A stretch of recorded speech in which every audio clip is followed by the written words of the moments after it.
Hello everybody. So today we're going to finish chapter 10, An Explosion. Page 98. I'm going to visit Wilbur, Fern announced. They climbed the fence into the lane and walked lazily towards the pig pen. Wilbur heard them coming and got up. Avery noticed the spider web and coming closer he saw Charlotte. Hey, look at that big spider, he said. It's tremendous. Leave it alone, commanded Fern. You've got a frog. Isn't that enough? That's a fine spider, and I'm going to capture it, said Avery. He took the cover off the candy box. Then he picked up a stick.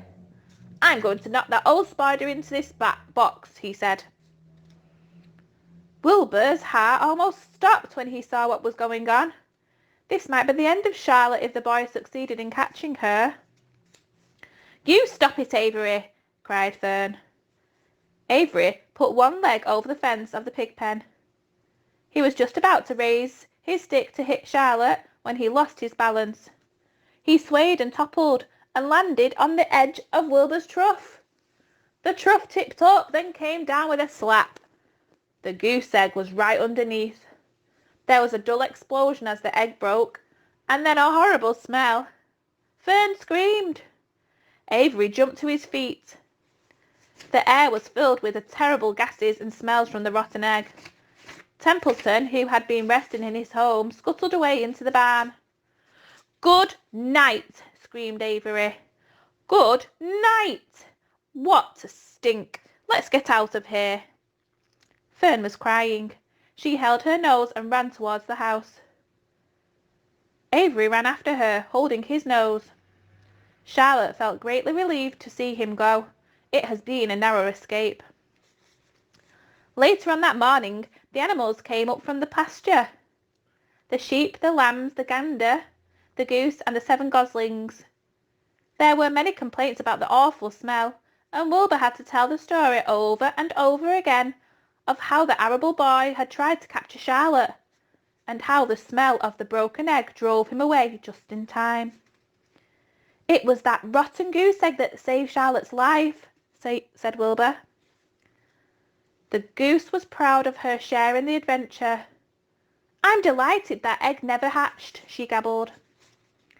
Templeton, of course, was miserable over the loss of his beloved egg, but he couldn't resist boasting. It pays to save things, he said in a surly voice. A rat never knows when something is going to come in handy. I never throw anything away.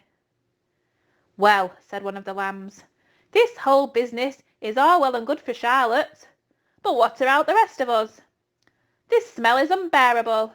Who wants to live in a barn that is perfumed with rotten egg? Don't worry, you'll get used to it, said Templeton. He sat up and pulled wisely at his long whiskers, then crept away to pay a visit to the dump. When Lurvy showed up at lunchtime carrying a pail of food for Wilbur, he stopped short a few paces from the pig pen. He sniffed the air and made a face. What in thunder? He said, setting the pail down. He picked up the stick that Avery had dropped and pried the trough up. Rats, he said. Phew, I might have known a rat would make a nest under this trough. How I hate a rat. And Lurgy dragged Wilbur's trough across the yard and kicked some dirt into the rat's nest, burying the broken egg and all of Templeton's other possessions. Then he picked up the pail. Wilbur stood in the trough, drooling with hunger. Lurvy poured. The slops ran creamily down and around the pig's eyes and ears. Wilbur grunted. He gulped and sucked and gulped, making swishing and swooshing noises, anxious to get everything at once. It was a delicious meal. Skim milk, wheat middlings, leftover pancakes, half a doughnut, the rind of a summer squash, 2 pieces of stale toast, a third of a ginger snap, a fish tail, 1 orange peel, several noodles from a noodle soup, the skin off a cup of cocoa, an ancient jelly roll, a strip of paper from the lining of the garbage pail, and a spoonful of raspberry jelly. Wilbur ate heartily. He planned to leave half a noodle and a few drops of milk for Templeton. Then he remembered that the rat had been useful in saving Charlotte's life, and that Charlotte was trying to save his life. So he left a whole noodle instead of half. Now that the broken egg was buried, the air cleared and the barn smelt good again. The afternoon passed and the evening came. Shadows lengthened. The cool, kindly breath of the evening entered through doors and windows. Astride her web, Charlotte sat moodily eating a horsefly and thinking about the future. After a while, Sheba spurred herself. She descended to the centre of the web, and there she began to cut some of her lines. She worked slowly but steadily while the other creatures drowsed. None of the others, not even the goose, noticed that she was at work. Deep in his soft bed, Wilbur snoozed. Over in their favourite corner, the goslings whistled a night song. Charlotte tore quite a section of her web, leaving an open space in the middle. Then she started weaving something to take place of the threads that she had removed. When Templeton got back from the dump around midnight, the spider was still at work. Okay, that's the end of chapter 10. Here are the questions. If you answer them in your purple book, can you have a check on Dojo for you? See what you get right. Question 1.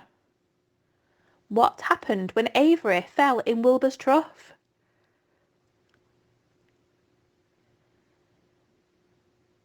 Question 2.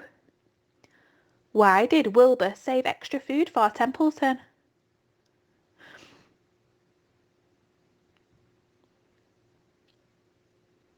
Question 3.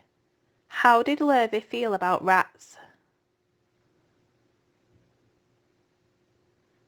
Question 4. What did Charlotte do whilst the animals were sleeping? Okay, thank you very much.